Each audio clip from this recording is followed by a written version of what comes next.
Assalamu alaikum. You can't hear me? No, you can't hear me.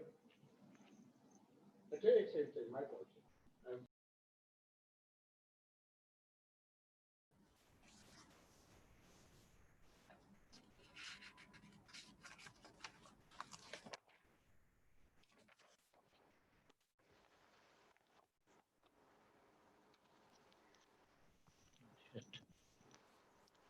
Can you hear me?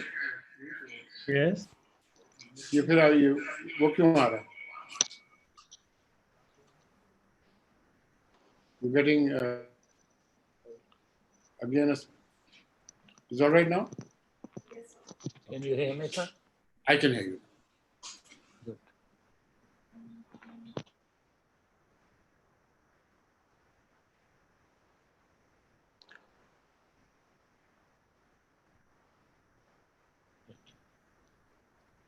Can you hear me? Yes. ये फिर ये वो क्यों आ रहा है? You're getting again. Is all right now? Can you hear me, sir? I can hear you. Can you hear me, Ikram? Ikram, can you hear me? This is Rasheed. Rasheed, I can hear you. Can you hear me? Yes. Good. Can you hear me? Yes. ये फिर ये repeat क्यों कर रहा है? Repeat क्यों कर रहा है? Okay, now it's okay. You're getting Right. again. Is all right now? Can you hear me, sir? I can hear you. Can you hear me, Ikram? Yes, sir, we can hear you. Ikram, can you hear me? This is Rasheed. Rasheed, I can hear you. Can you hear me? थोड़ी देर बाद फिर repeat. Yes, I can hear you. Why? Same thing happened that day.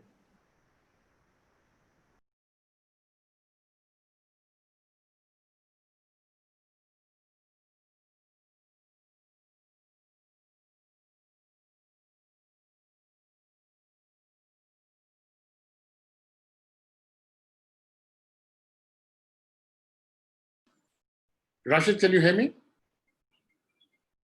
I can't hear you. You're mute. Can you take your mute off? Yes, I have. Okay, Can you fine. hear me, sir? Rashid, sir, this is Moin. Yes, I can hear you. I think we Yeah, will start. Assalamu alaikum ji. Can we all hear each other? I can hear all of you. So Assalamu Yes. alaikum, sir. This Assalamu is alaikum. Moin Assalamu Fuda, alaikum. Minister, sir. ठीक ठाक है. शुक्र आप ठीक हैं? Good to see you, sir.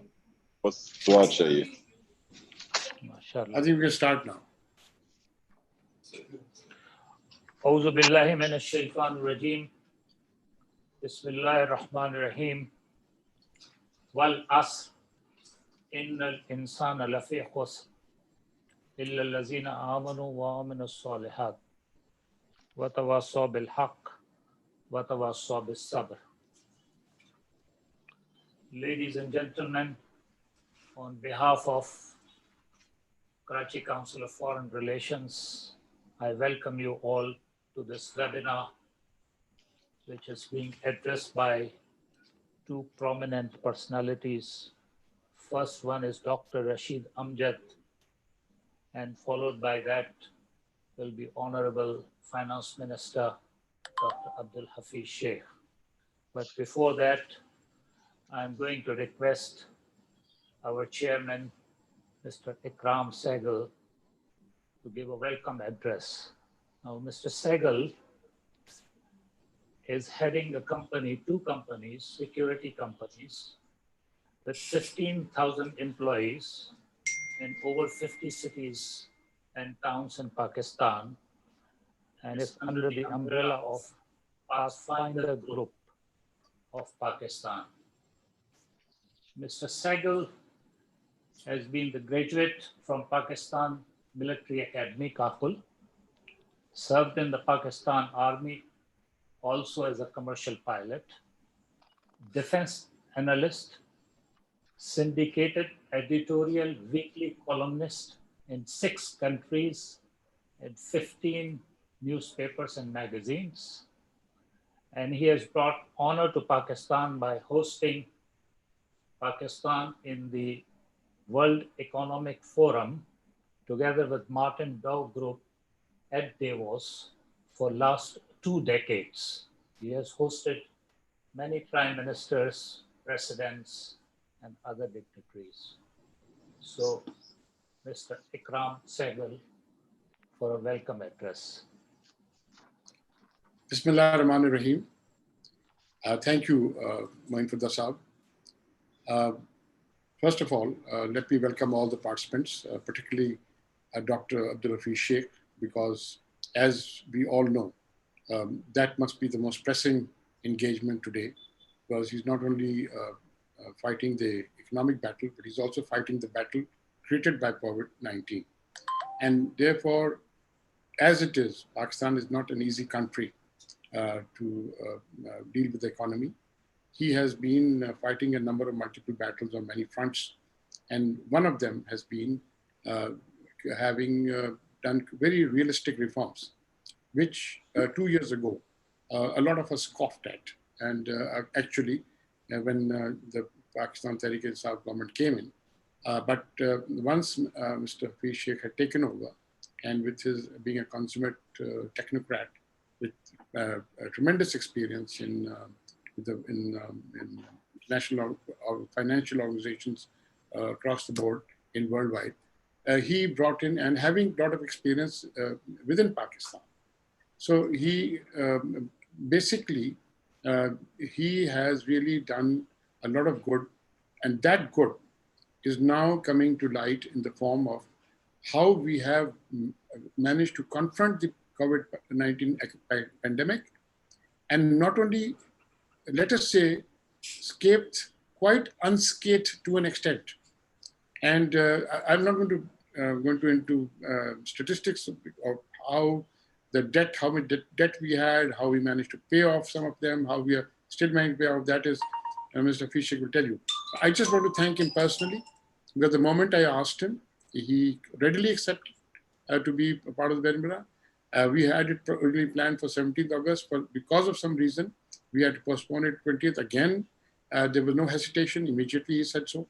And not only that, I am proud to have been a factor associated with him in this thing, even though I'm not an economist myself, but I've seen him at close range for many years, and particularly during these harrowing times. And it is a matter of great pride with which I hand over back to Mr. Moin Fudda to introduce him. Thank you, Chairman Ikram Sehgal Saab. Ladies and gentlemen, it's my honor to present to you Dr. Rasheed Amjad for a 10 minutes intro on the economy. Dr. Rasheed Amjad is a professor of economics and a director, Graduate Institute of Development Studies and Center for International Migration. And he has been associated with the LUMS for a number of years. He has been the Vice Chancellor of PIDE, and also he has been the member of the Planning Commission of Pakistan. So over to Dr. Rasheed Amjad. Thank you very much, Mr. Huda. And let me start by saying that I'm deeply honored to be asked to speak today on this very important topic of stabilizing the economy through realistic reforms. Let me say it's a great pleasure to be at this forum with the Honorable Advisor to the Prime Minister on Finance, Dr. Abdul Hafiz Sheikh, and other distinguished members of the Karachi Council of Foreign Affairs, as well as the participants and guests who are here today. The topic you have chosen is very relevant today, that of stabilizing the economy through realistic reforms. This is always a very daunting task. But in the current situation of COVID-19, which has threatened the world economies and is still not under control in many countries. The task of maintaining or achieving macroeconomic stability is perhaps the most difficult one that any country or any government has found itself. I would go and say till as perhaps the Great Depression of the late 30s.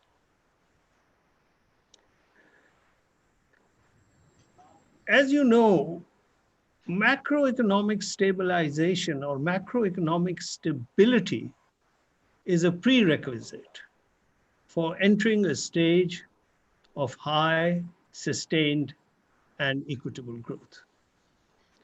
Pakistan was, during 1960 to 1990, amongst the 10 fastest growing economies in the world, according to the World Bank data and statistics. Unfortunately, over the last 30 years, we have neither had growth, nor have we been able to achieve macroeconomic stability, and nor have we been able to get onto a path of sustained economic growth. As we all know, the Pakistan economy historically has grown in what we call the boom and bust cycles. But these boom and bust cycles in the last 30 years have gone in a phase in which the growth periods are very short and the stagflation or periods are getting longer and longer. And the result of this for the last 30 years is right there for us to see. Today, economies like Bangladesh has a higher per capita GDP in dollar terms, and also, as I was surprised when I found out yesterday, in purchasing power parity. Similarly, India has, in purchasing power parity, almost double our purchasing poverty per capita income. So we have paid a very heavy price in terms of not being able to get macroeconomic stability and not being therefore able to get onto a sustained growth path.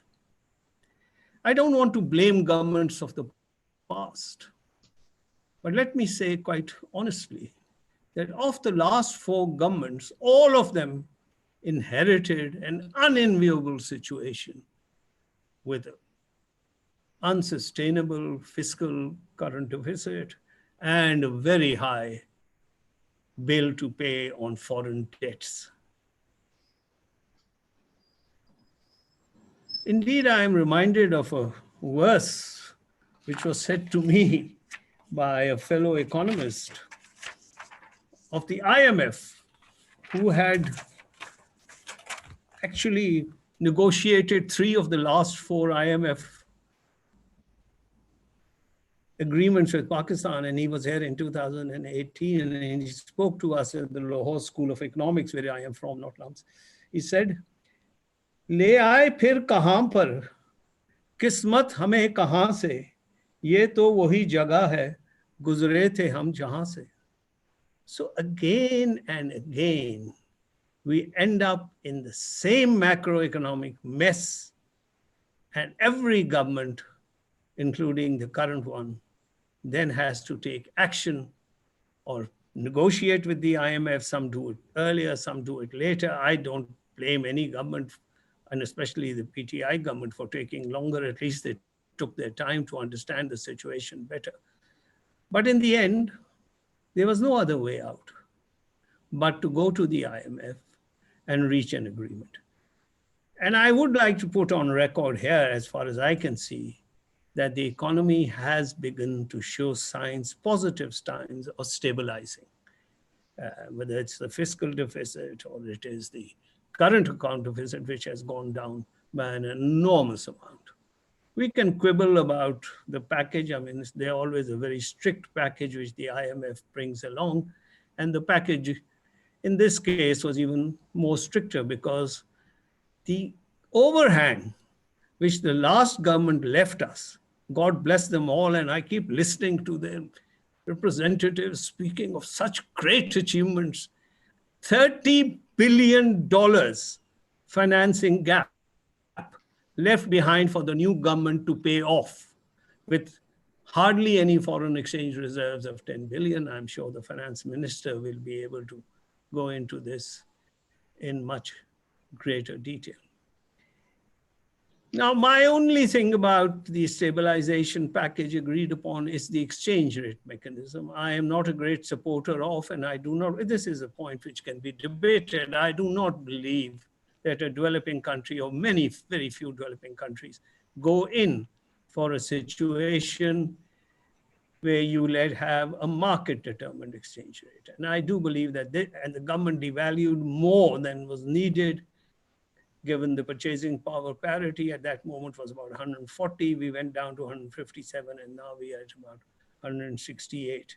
But credit to the state bank, it has been able to maintain this exchange rate between 160 to 170, a narrow range of about 7 to 10% over last year. But this situation could become more difficult. I also believe, and this is quite clear in the government's own admissions of the medium-term development framework, which it was looking at in March before the advent of COVID-19, that they had achieved a fair amount of macroeconomic stability. And as we say, the green spuds of growth were beginning to emerge. And then, of course, we hit against COVID-19. And here, again, let me say it very clearly, and I said it in my article in the Dawn a week ago, that the government of the PTI government handled the situation.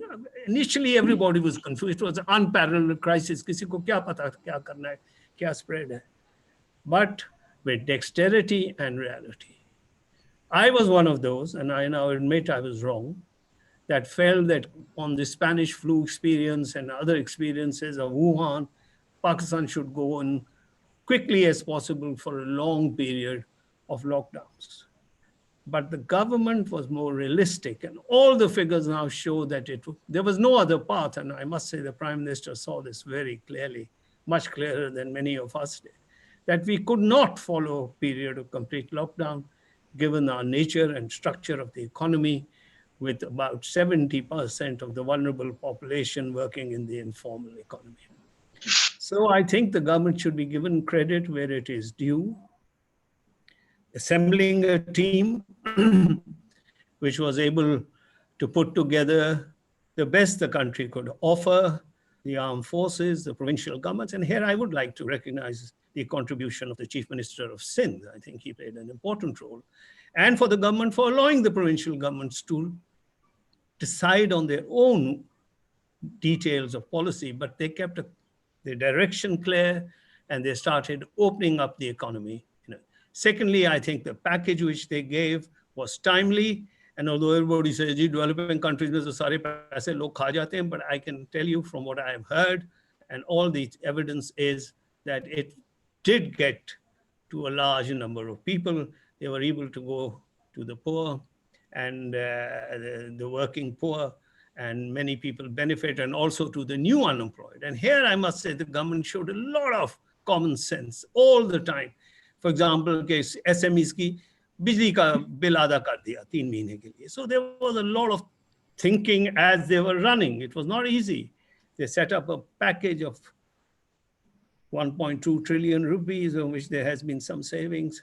But I would like to congratulate the people of Pakistan, the business owners, the managers, the workers, and most of all our health workers and security forces, who have done an amazing job in fighting the in fighting this COVID-19 crisis. We are not out of it yet. We are reminded of this all the time by everybody. And as I keep saying, what mountaineers always are told, most of the accidents take place not when you're climbing the mountain, but when you are coming down the mountain. So with this, let me talk about very briefly, as I don't want to go on for too long, about economic reforms. Now, every government, first of all, has to stabilize the economy. Then it comes to the period of economic reforms. The window now is 1.5 years.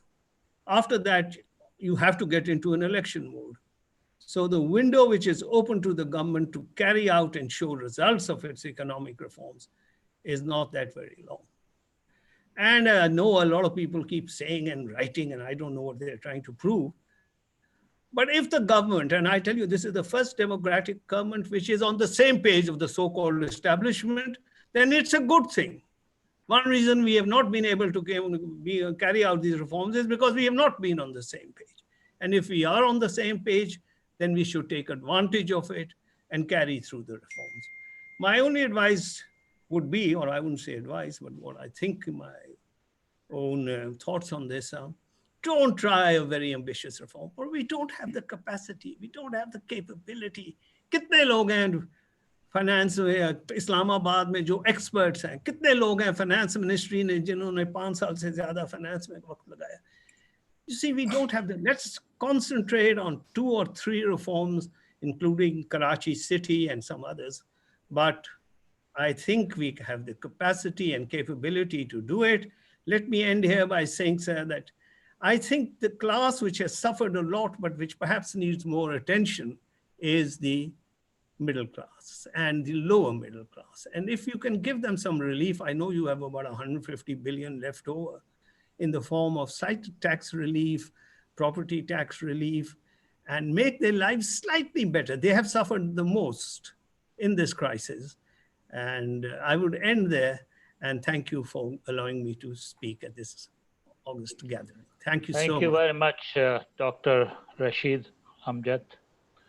Now, ladies and gentlemen, the chairman, KCFR, has already done the introduction of honorable chief guest, but allow me to say that he has been the finance minister and a planning of the government of Sindh from 2000 to 2002, and his best era that Pakistan had seen was from 2003 to 6, when he led the most successful privatization program for the people of Pakistan in the history of the country, with $5 billion worth of privatization of 34 entities, and about 1 million workers of those organizations became the shareholder.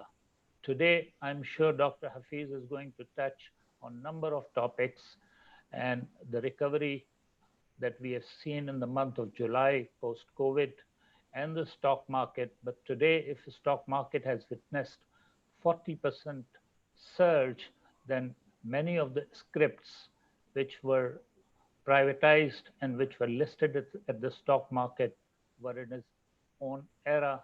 And I was very pleased to be part of his team. So I know that how he worked very hard in attracting the foreign investors at that time and also getting those entities listed.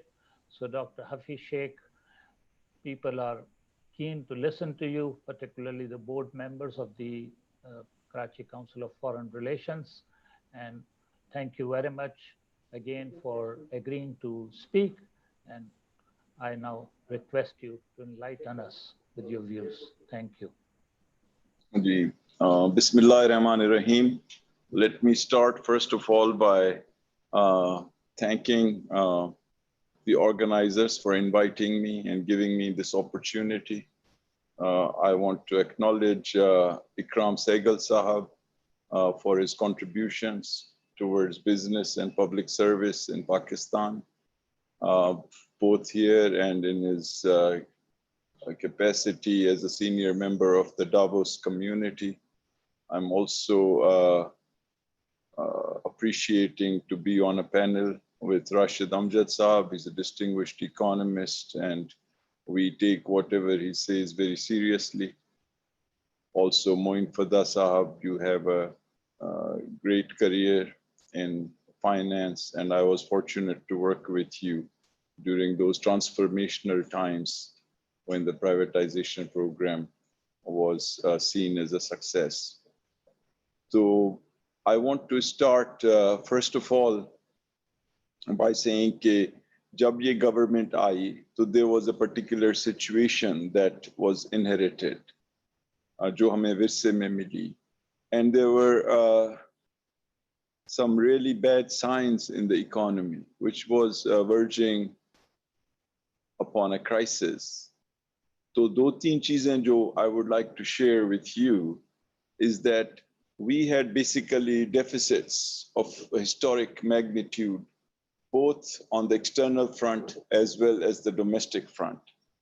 And the historic failure of Pakistan in not being able to integrate with the world economy was on full display.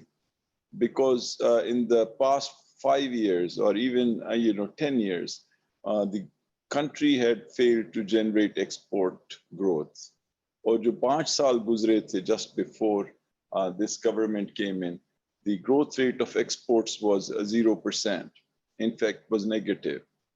And at the same time, a policy, a bizarre policy of trying to keep the dollar cheap was followed.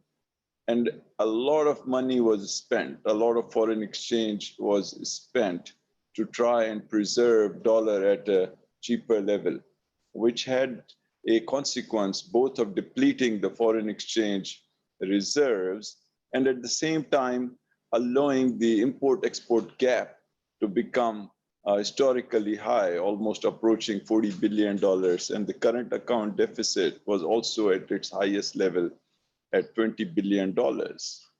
So we were staring at a situation where we had very limited capacity to earn dollars, and the small amounts of dollars that we had, they were diminished by about half in the last year of the previous government. So that was one side. And on the other, our fiscal deficits were also at a premium. And so the first task really was how to avoid a complete meltdown, how to avoid a potential default, and how to retrieve the situation. So a lot of important and bold decisions were taken. The first, was to galvanize support from the international community for our reform program. And for that, we were able to get the support of the IMF, which is the premier financial institution in the world. And once we got our agreement with them, we were able also to secure additional financing and for budgetary support from the IMF, following the IMF from the World Bank and the Asian Development Bank, and of course, from bilateral sources. So that was the first, effort in which we succeeded to avert a crisis. At the same time, we had to take some tough decisions, which was to let the dollar find its value as the markets may determine, because we neither had the dollars to blow on this failed policy, nor did it make sense to try and discourage exports with the overvalued rupee. So we shifted the policy focus because historically Pakistan in 72 years, one of its historic failures has been the inability to generate exports in a fundamental way. So we shifted the focus away from a free flow of all sorts of imports towards a policy of exports. And in that, we gave the business community a lot of incentives. We gave them subsidies on loans, subsidies on electricity, subsidies on gas, no taxes of any sort, and a refund regime so that they could go out and explore markets on somewhat, better terms. And because the rupee also had depreciated, it was a more conducive environment for exports. So this was a big step. The other big step we took was to be very aggressive in cutting government expenditures. So, you know, and that was manifested both symbolically and substantively. Symbolically, we cut the salaries of the cabinet members. We cut the salary of other, you know, senior officials. We froze the salaries of the secretaries and the generals. And at the same time, we tried to cut other government expenditures. The President House, the Prime Minister House, but at a more substantive level, we froze the military expenditures budget. We cut the entire civilian government's budget. And we also did not give a single supplementary grant throughout the entire year. So we said no to everybody for any money in addition to what was already budgeted. And that was tough, but it was maintained. And this expenditure management began to have a good result. And pre-corona, the revenue side, the tax side, was moving at a good pace of about 17% per year improvement. So we were headed for about 4.5 trillion, 4.7 trillion revenue collection before the coronavirus struck us.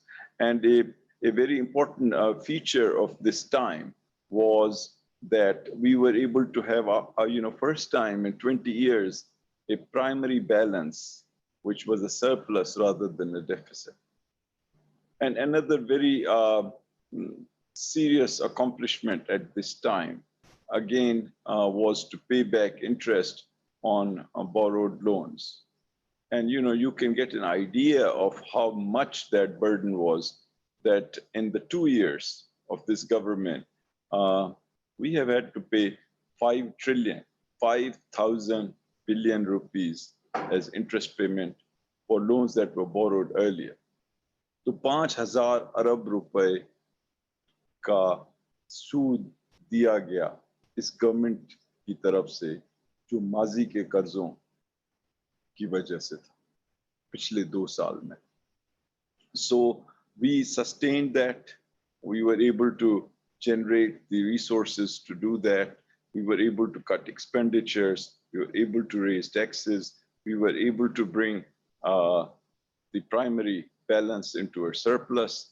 And because of our policy of trying to cut imports and increase exports, we have been able in the last 2 years to bring our current account deficit from 20 billion to only 3 billion. So, at the same time, we tried to mobilize our non-tax revenues. And the non-tax revenues, I'm happy to share with you, showed extraordinary growth. Over the budgeted figure was about 1.1 trillion, but we were able to achieve about 1.5, 1.6 trillion. So this is a historically high number and shows the resolve of the government to mobilize all avenues. अब आप देखें कि just before the coronavirus struck us, we were getting very good reviews. The IMF board called our program a big success, and we were fulfilling all our performance benchmarks. At the same time, Bloomberg was giving us good reviews and rating our stock market as one of the best in the world.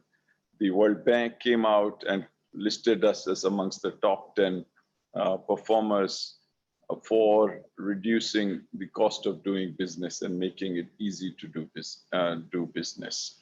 So these were some of the big features of this government.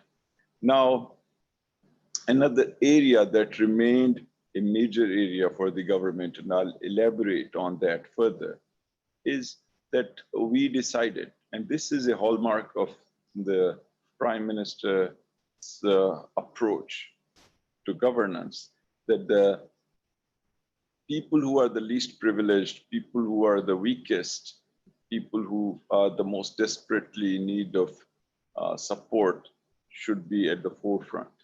And that's why for our social safety net program, SARS program, we virtually doubled the budget in spite of an IMF program from 100 to 192 billion rupees. And we were able to reach tens of millions of people.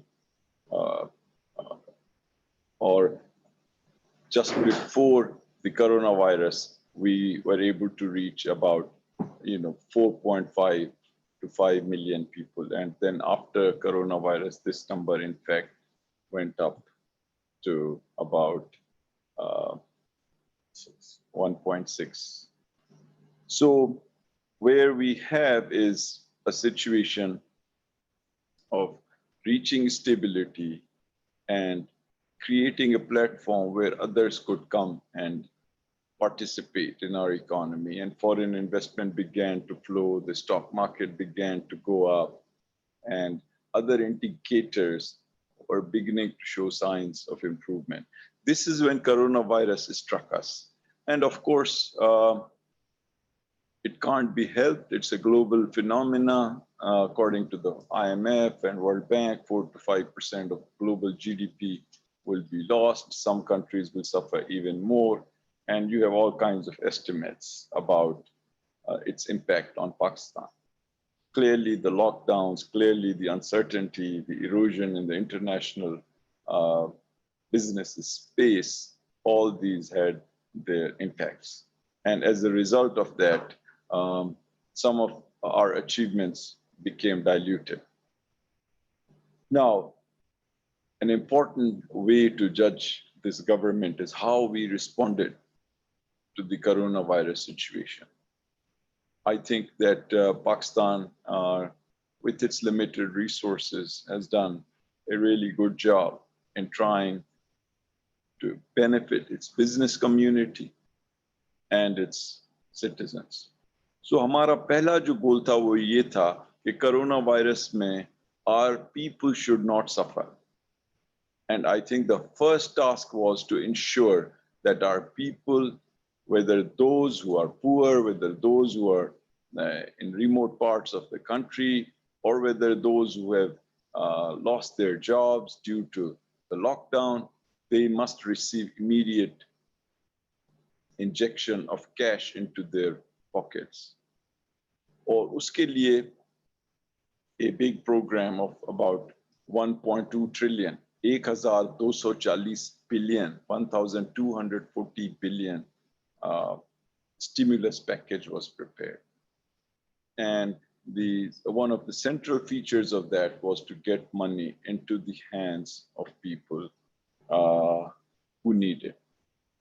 और इसके लिए कोई 1,60,00,000 लोगों को 16 million families were given cash support of 12,000 rupees each, which means if every family is, consisting of roughly 6 people, then about 100 million plus or 10 crore logon ko ye madad di gayi.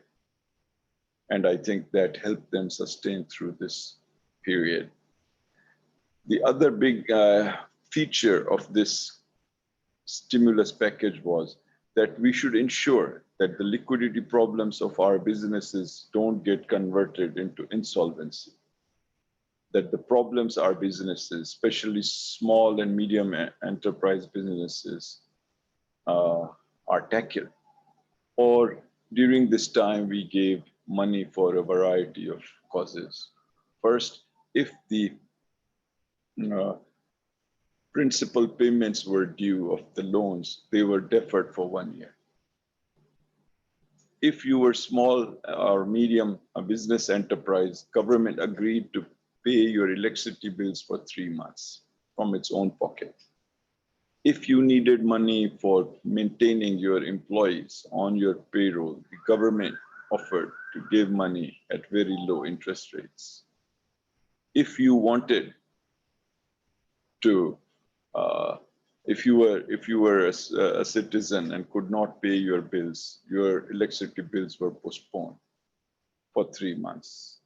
And this way about 1.3 million employees' jobs were protected through this Rozgar scheme, in which 2,200 businesses benefited.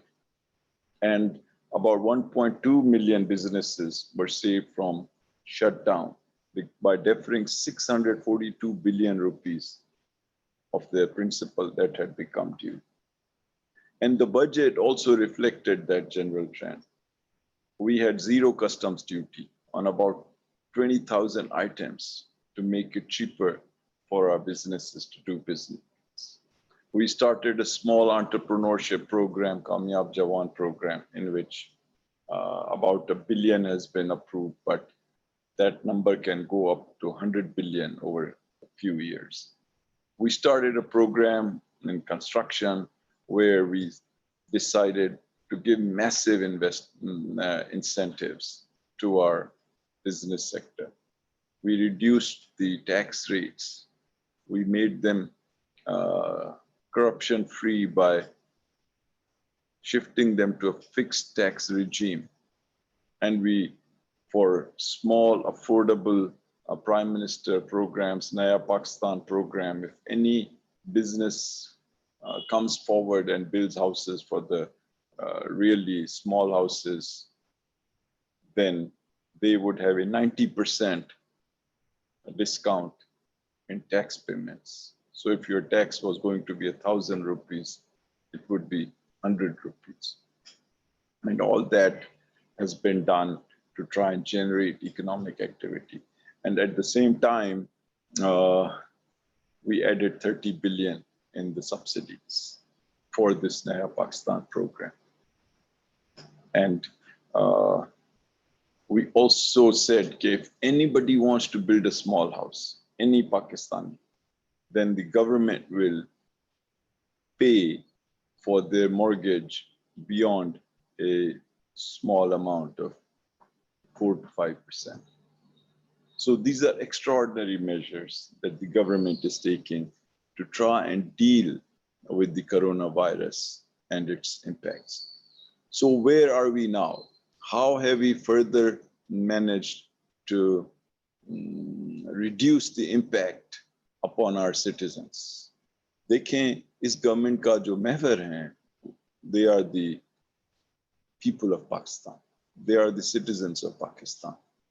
And I will share with you all the ways in which the government is trying to help them by listing some of the subsidies that we are giving to the citizens. पिछले 2 साल में 250 billion were given to about 16 million families in cash alone.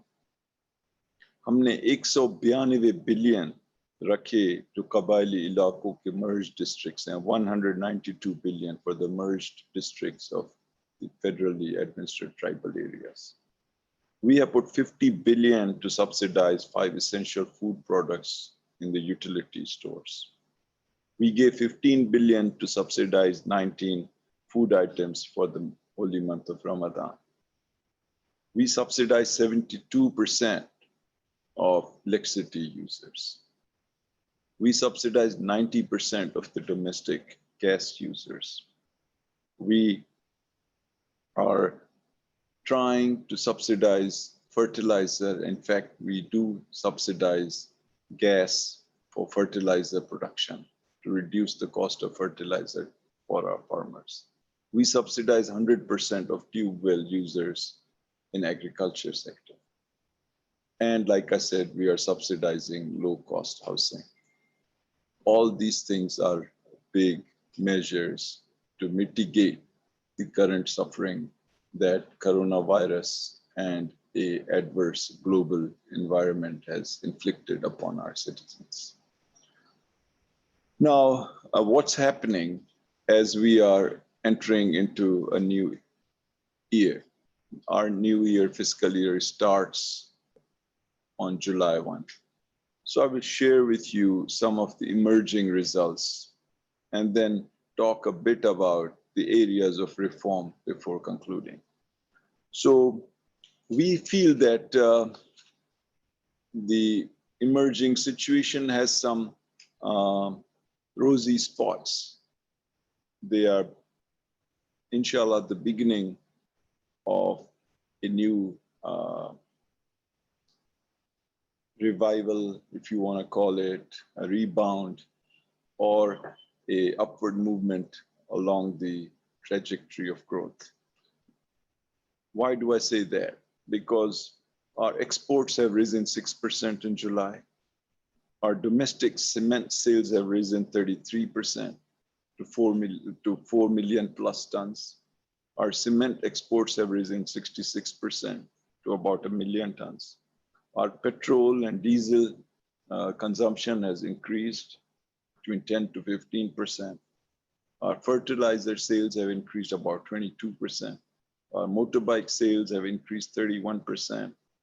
Our tractor sales have risen 17%. Our car sales are up. And our remittances have reached a historically high level at 2.8 billion. It has never been so high in any month in our previous history. And at the same time, we find that the FBR has collected 300 billion rupees in July, which is 23% higher than the internal target. And it's 8% higher than the same month last year. And this is getting recognized. You find that Moody's and Fitch have come out with favorable ratings. Bloomberg has appreciated the 40% plus growth in our stock market post, since Corona. And the foreign direct investment, which had been 88% higher compared to the previous period. So how we need to build upon it, obviously.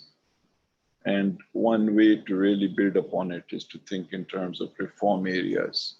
And I would share with you what I think might constitute reform and how we need to go forward. Look, the first thing is that the basic job of a government is to design the right incentives. A key component of reform is to design the right incentives so that the private sector and the citizens and the markets can get the right signals. And that's part of what we are doing, trying to get a good policy regime, trying to react to what is needed. So monetary policy was able to reduce its interest rate from 13 plus to 8% to give that motivation for people to borrow and to go towards contributing to growth.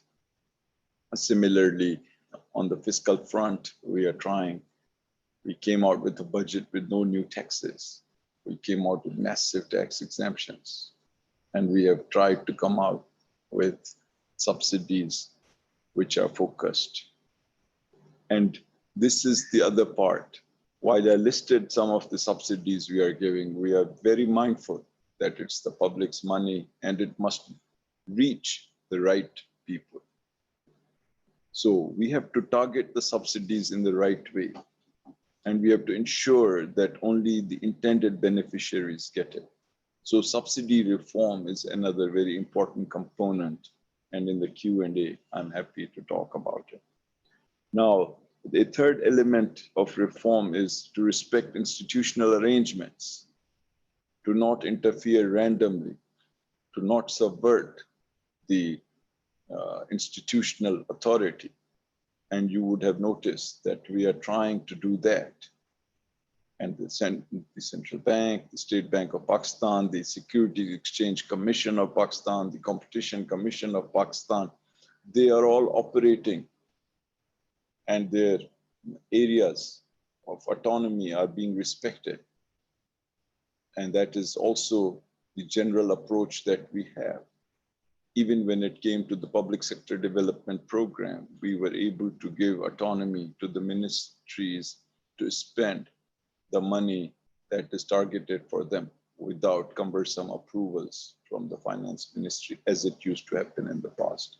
So this is one important aspect of reform that is going on, which one can call institutional mandates, respect for institutional mandates. Then another very important component of institutional reform is to involve the private sector. And I think the privatization list has been expanded. The private-public partnership program is being expanded, and subcontracting of activities from government to the private sector is continuing. And then we have some set of perennial public sector corporations. We need to be aggressive, whether it's in the electricity sector, whether it's railways or airline or steel or whatever. And I think the combination of all these things will begin to give results and will begin to build upon the initial positive results that we are seeing. Do we have challenges? Of course. Do we have areas where our performance can be improved? Of course. And I'm happy to talk about them in the Q&A. I feel this is the unique time in Pakistani history where we have a leader who wants to do things based on merit. And we have a set of democratic arrangements which are in place. And everyone, all the governments, all the other primary institutions are trying to operate within their constitutionally given mandates. And I think because the people of Pakistan are at the center of this government's agenda, we can do a lot, inshallah, and we will be trying to do that. Thank you. Thank you very much, Dr. Saab. In your 16 months tenure, which you assumed on 19th of April 2019, 6 months were to fight the coronavirus. 360 degrees steps have enabled 360 degrees steps have enabled you to produce handsome results in the month of July, and now August also is showing good signs. I have few questions which have come in through Q&A, WhatsApp, SMS, and Facebook. And if you tell me that how much time you have, so I can then take those questions one by one. Gee, I think let's start. I'll try to give shorter answers to more questions so that people do not feel that they participated in it and could not get. Thank you very much, sir. So I have a question from Board of Governors and also the members. One of the members of the Karachi Council Foreign Relations, Mr. Kamal Shah, is asking about the public sector organizations, SOEs, losses, and also the circular debt. And I know that the IPP's deal, which has been struck recently, and the related question to that is whether the benefits will be passed on to the consumers, how, when. Prime Minister has also said this. So this is a multiple questions, and I know you can sum these up, and then I will go for further questions. Moin Saab, if you think advisable, maybe you can list a few questions so that then I can try to react to them in one go. Okay, sir, I will do that. So, one of the other member of the Board of Governors is asking about the interest rates that government was a bit slow in bringing those down. But then there is another thought that the pensioners are suffering because the rates has gone down and their standard of living is not up to mark. There is also a question about the employment, and you recently presented a report to the Prime Minister about Kamyab Jawan program, and you may like to throw light on that also.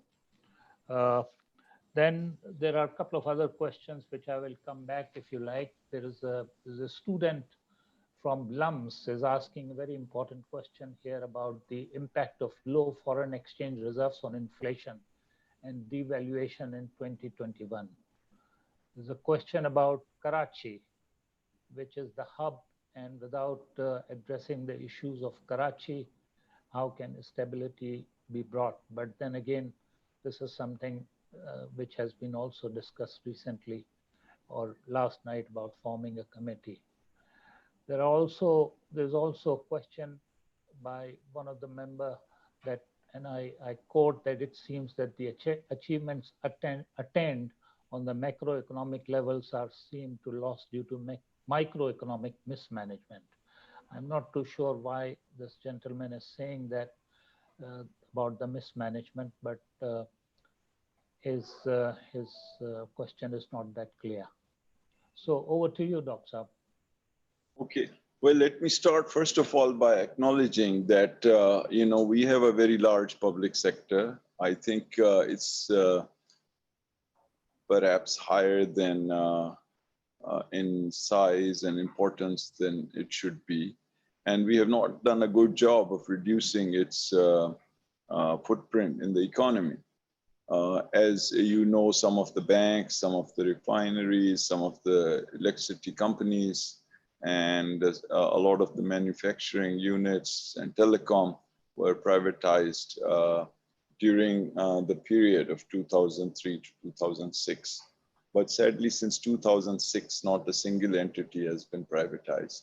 And I think we are beginning to try and remedy that, because that failure has proven very costly for Pakistan. And you know that we have huge burdens that we are shouldering because of the employment and pension liabilities that have accrued because of the losses that have been generated even in PIA and steel mill and railways and so on. So, and of course, the related question of the electricity sector. Now, I can tell you that the electricity sector is receiving a lot of attention, but the problems have been around for a long time. They have to do with bad contracts from the past, but it doesn't kind of pay for me to just keep dumping upon the past. What we need to do is find a way to refine or improve those contracts. And I think we have made some headway, as you all know, and that's a good thing. The second feature of it is that some of the technologies are old, especially in some government-owned generation companies and in the distribution network. Upgrading them requires money, which may not be easy always. But I think a lot of effort is going now to try and improve the distribution network. And the distribution companies have to collect on their bills better. And there is a proposal, or there's a thinking that perhaps the entire distribution companies can be managed better by private sector management, or at least their bill collection can be subcontracted out, so that some of the corruption and some of the leakages can be minimized that way. I think on the interest rates, look, this is, as you rightly say, a dual-edged stuff. I try not to talk too much about the interest rates and the exchange rate, because they are more so in the domain of the state bank. But generally speaking, if the interest rates are high, then the borrowers have a problem. But if the interest rates are too low, then the savers have a problem.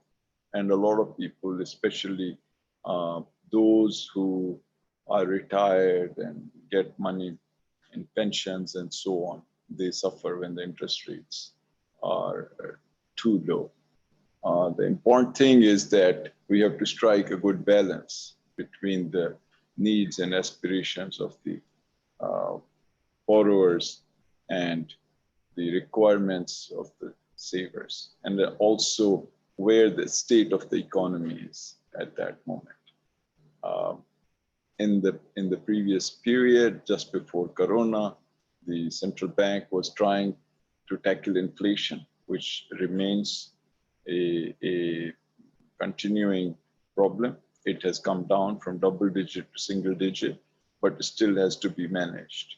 And therefore, the interest rate was kept at a higher level. Also, it was kept at a higher level to dissuade people, disincentivize people from dollarization and to try and give a good return in rupee terms.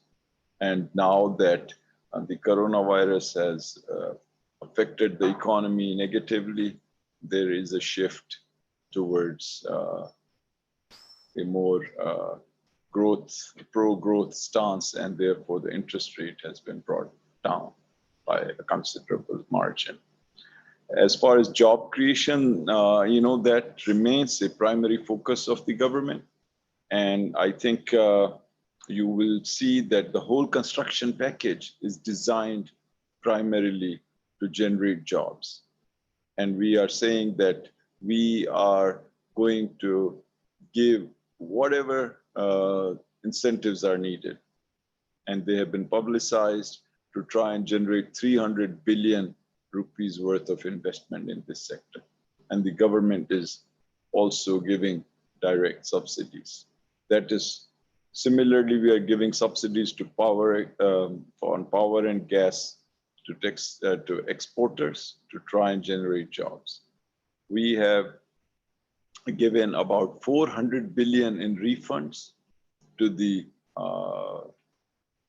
business community because we want them to have the liquidity to create the jobs. We are giving subsidies of about 51 billion to electricity bills to small and medium enterprises so they can create jobs. We have tried to protect 1.3 million employees' jobs through this Rozgari scheme.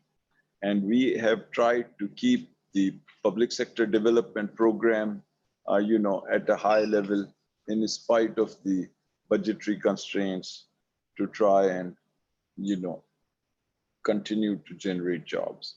In the Kamyab Jawan program, where the upper allocation was initially for 10 million, we have increased it to 25 million.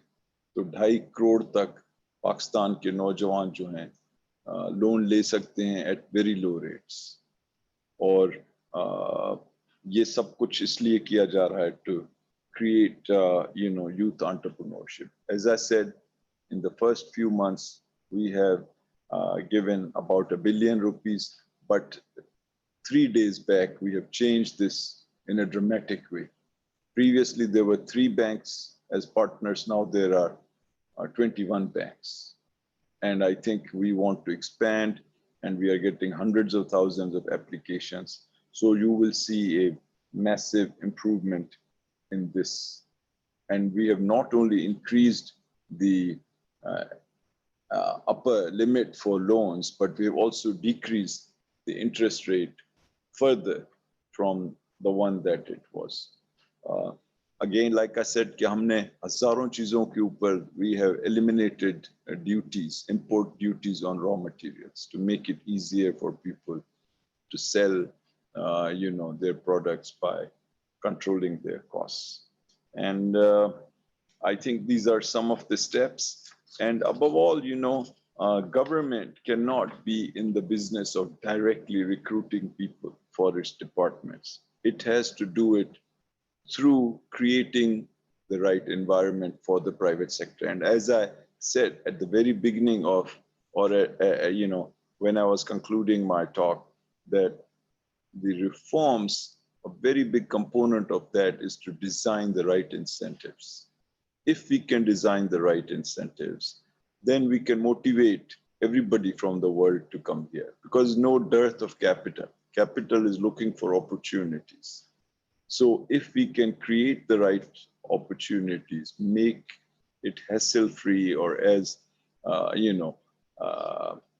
easy as possible, then a lot of the global players can come in, and also our own businesses can do a good job. Devaluation, I think, as I said, devaluation was a requirement because to redress an anomalous situation from the past. I think whatever impacts had to be felt have been felt. And now we are hoping that we will build upon this to try and generate exports, because without exports, no country has developed. This is a very, very big, simple, easy fact of life. Just like no country has developed without generating other countries' interest in their economy through foreign investment. So whether you look at China, whether you look at East Asia, whether you look at Turkey, whether you look at, some of the successful countries, nobody can do it alone. And I think that's what we have to understand and we have to recognize. And that's where the thrust of our approach is. I can quickly agree with you that Karachi is central for any business revival, for any longer lasting development policy to sustain itself. And you can see that both the federal and the provincial government are trying to put their heads together to find a solution. Of course, politics is a fact of life. It's something that everyone has to deal with. At the same time, one can retain one's differences, political differences, and yet collaborate in areas where there is overall gain and mutual benefit. So I hope that that sort of good sense will prevail in Karachi, and the federal government is ready to contribute both in terms of attitude as well as resources. So these are some of the answers. If you want, I can answer a question or two, and if you are reaching the time, we can. No, I'm not reaching the time. We are conscious about your time. But Yes. in the second and final round, I'm going to take a few questions. It's now 6 a.m. in Houston, and our member, Air Marshal Sheikh, is asking me about the foreign remittance. And there is also Imran Surya from Dubai asking me that how come with the COVID situation, when the Pakistanis are suffering also, remittance is high. One view is that a lot of people have come back for good, and is the final paycheck that they've got brought the remittance up. Is it going to continue? There's a member that you talked about the job opportunities. Haji Rafiq Pardesi raised that question, but then again, he's asking about the utility stores. And I'm sure government has subsidized the food items prices through utility stores, but with rising prices, there is also expectation on that front. There's a question which I am not too sure whether you want to address it or not, but it has to do with the 18th Amendment, how it is impacting the federal government's working. There's a question about agriculture tax, but I thought this is already a provincial domain. More importantly, there is also a question about the specific to Pakistan steel mill, the plan to revive it. There's also a question about PIA. I know that Prime Minister has personally talked about this in the recent interview, but then there is final one also about this external debt, which is rising, and someone is saying that this $100 billion. How do we really tackle that? We have paid, but then we have borrowed also, which means that more funds would be required to pay off this IPP issues is once again coming up, that it's the MOU which has been signed with the IPPs, how it is going to unfold, and again the bottom line, whether the consumers will also get benefit for this IPP's deal. I know that Prime Minister has talked about it, that the prices will go down because the industry needs attractive prices to produce. At the same time, consumers are suffering, particularly the Karachi situation and the Supreme Court. There is a question also about it with the K Electric.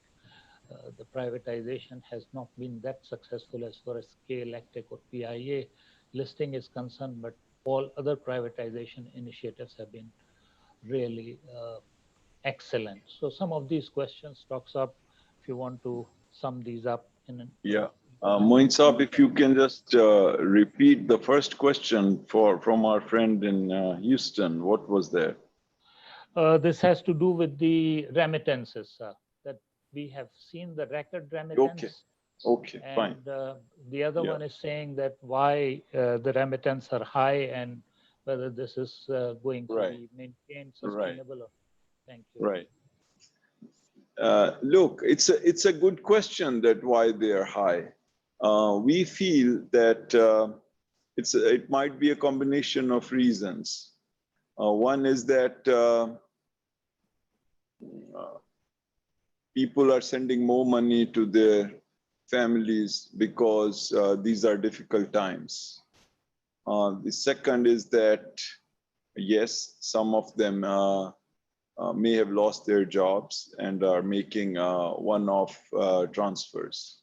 A third is that we feel we have given a Pakistan remittance initiative in which we have reduced the cost of remitting money through banks and so on. So it could be a combination of things. We have to keep we do not have to declare any victory prematurely. I think we have to monitor the situation and see whether this trend continues or not. And only then we will be able to say with confidence about what the reason may be. As far as the 18th Amendment is concerned, that's a law of the land. And I think the Parliament makes these laws. And the idea is to give more autonomy and more mandate to the provincial governments. Because let's recognize that a lot of things that truly matter to the public, whether it's basic education, basic health, municipal services, the issues related to mother and children, smaller courts, police, a lot of these things have to do with the provincial government. And I think if they have more resources, it's okay, provided they are used in a correct way. At the same time, because previously the sharing formula was in the nature of 50-50, and now it's 57.5 in the favor of the provinces. And the federal government also has to pay for Gilgit-Baltistan and Azad Jammu and Kashmir. It does, create a macroeconomic situation for the federal government. And, in a country like Pakistan, where people have opinions and views, that's the beauty of our democracy. And I think we should seriously take everyone's view into account. Ultimately, legislation is the responsibility of the Parliament. Now, as you rightly said, agriculture tax is a provincial tax. They should do, in my view, a much better job of collecting it. And if the provincial governments did a better job of collecting taxes, then Pakistan's overall tax to GDP ratio would be higher. And I think part of the reason why our overall tax to GDP ratio is less because the provincial governments in the past have not done such a great job. And I think we can only remind them of their responsibility in this area, but they are, best equipped to think what's good for them. As far as steel mill is concerned, you're right. Actually, it's a steel mill in name only, because for the last 5 years, it has not produced a single ton of steel. In fact, it's a housing colony rather than a steel mill. And we are trying very hard now to try and bring some foreign investors to come in and try and revive this under acceptable arrangements, which would be short of privatization.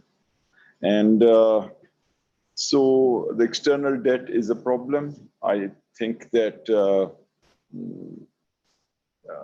the government debt figures range anywhere between 80 to 95 billion US dollars, and we are trying very hard to ensure that we do not add to it.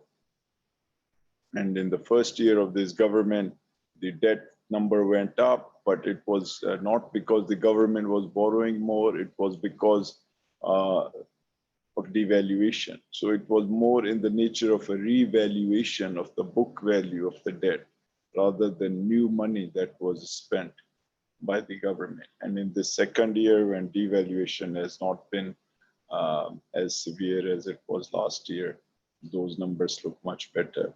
So our goal will be to try and keep a check. And that's why I mentioned to you all the expenditure cuts and the aggression the government has in controlling expenditures. It is precisely because of the concern you have, and we share that concern. Let me conclude by thanking all of you. It's been a pleasure and an honor for me to participate in this webinar. And thank you, Ikram Sehgal Saab, for organizing it. It's a pleasure. I know that there are areas where you think we should do a better job. I want to tell you that the Prime Minister and his team is trying to do that. And we need your support and your prayers. And inshallah, this country was created so that we can fulfill the aspirations of its creators and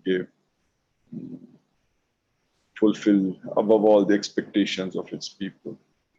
So once again, thank you. Thank you, Dr. Saab. I'd like to ask Ikram Sehgal Saab to formally close this and to thank you again.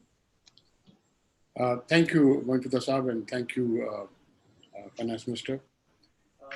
First of all, I must thank Dr. Rasheed Amjad. We have been friends for the last 68 years, and he has always been a great colleague, and as we've seen, a very objective analysis. I must thank Mointuda Saab, a great support for us in the Karachi Council for Foreign Relations. It's been a pleasure and privilege to be a board member along with him. I have just a few comments, and I think most of it the Finance Minister has covered. And one of them is, yes, really we need to unshackle the economy. Really unshackle the economy, and like you did when you were the privatization minister, we must hasten up the privatization. That is a central thing.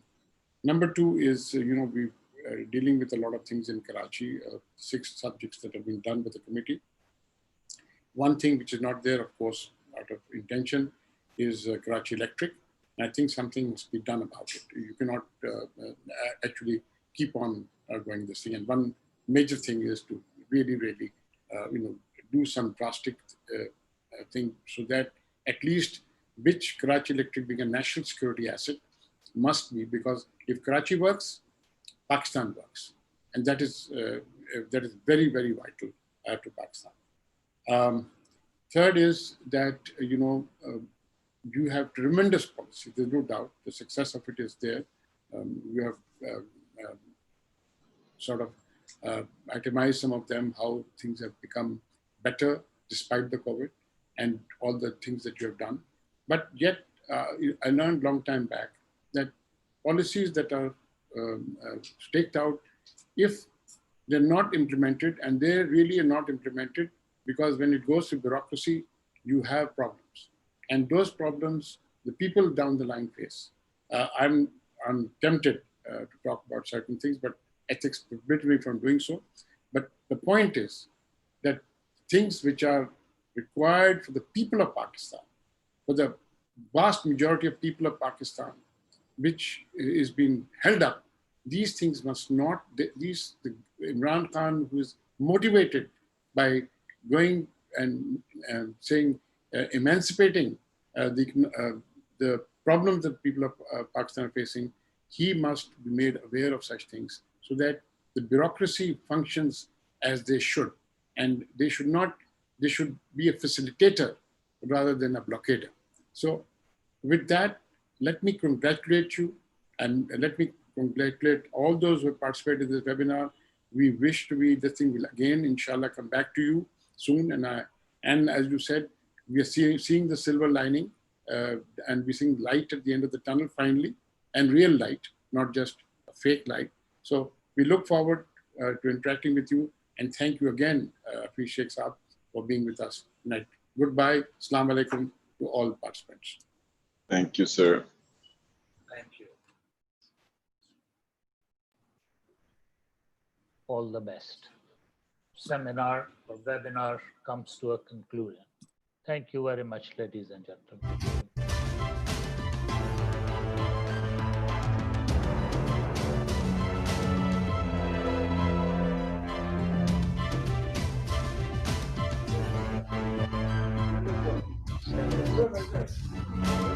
Your technology team is doing well this time, sir. This time, yes. Well done. This is outstanding. These people deserve